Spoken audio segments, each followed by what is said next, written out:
前回のイベントで少しだけ顔を見せていたアルバが実装されます。氷属性でシールド及び味方の氷属性ダメージを強化するサポーターです。これまで氷属性はパーツ不足でうまく回りませんでしたが、アルバ合流後からは使用可能な編成になります。素体の性能が良く、サポート役割を十分に果たします。2突をすると味方の SP 回復が追加され、氷属性のサイクルが滑らかになります。貫突すればかなり強力なサブアタッカーとして使うことも可能。そのため有効な突破は0、2、6突です。武器は味方が氷属性会心ダメージとシールドを所持しているとき、よだめを増やします。優秀なサポーター武器なので素体の後から引く価値があります。氷属性の人形たちはマキアートの欠点を一つずつ消してくれる形です。ロベラニトツがデバフ問題を、アルバニトツが SP 不足問題を緩和してくれます。ウィンターバリア、所持者が氷属性ダメージを与えるとき、シールド1000点ごとに与えダメージプラス 1.5%。所持者が攻撃を受けたとき、攻撃者に凝固1スタック付与。戦闘準備効果なし。味方のシールド効果を増加させ、フロストバリアをより強力な効果に変えてくれます。スオミが付与するシールドに攻撃力が追加されるような感じ。支援準備モード、自身の会心率プラス 20%。味方ユニットがシールドを持つ敵に与える氷属性ダメージ足す 20%。周囲8マス以内の敵が攻撃前に待ち伏せ1回、氷属性ダメージを与えたダメージの 20% をウィンターバリアに蓄積。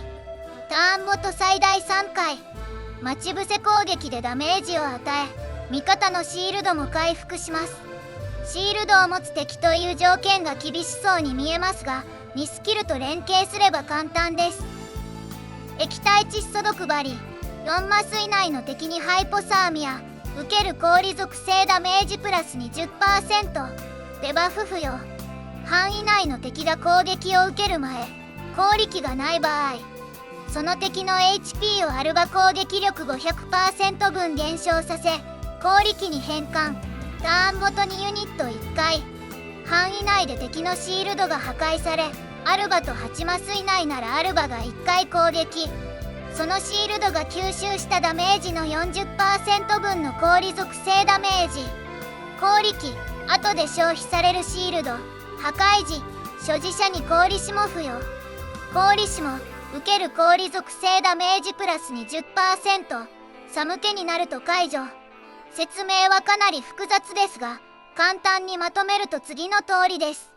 2スキル範囲内の敵は、攻撃を受けると HP の一部が特殊なシールドに変換。これを破壊すると、非ダメージ増加バフや追加攻撃などで強く殴れます。1スキルのシールド条件も満たせますし、以前登場した敵である陣営のシールド条件も使えるようになります。そしてスキル使用後、パッシブに合った効果のないバフ。戦闘準備を3スタック消費して追加スキルを獲得します。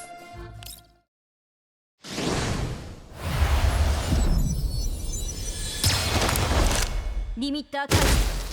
最大火力。2スキルとは違いシンプルな効果。すべての SP を消費し、1ポイントにつき 30% の氷属性ダメージを与える単体スキルです。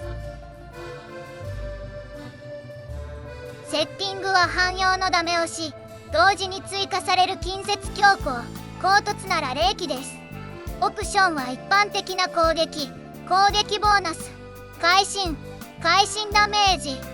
キーはスキルサイクルのための2の03、攻撃力バフのための4の03。その他、耐性ダメージ用の6の03や、解除用の6の01など。ドルフロイチでは永遠なインフォとして登場していました。主役部隊の一つである反逆小隊の一員です。ゲーム的には非常に優秀な性能の人形でした。2連、スキルによって高い DPS を発揮していました。さらにモッドを受けてより強力になり、無難に使いやすい高スペック AR になりました。ストーリーでは主役部隊のメンバーだっただけに長い物語があり、ドルフロ1中後半を担当する物語の一部でした。複雑で長い話がありますが、以前アップしたストーリー動画で紹介しているので参考にしてください。ありがとうございます。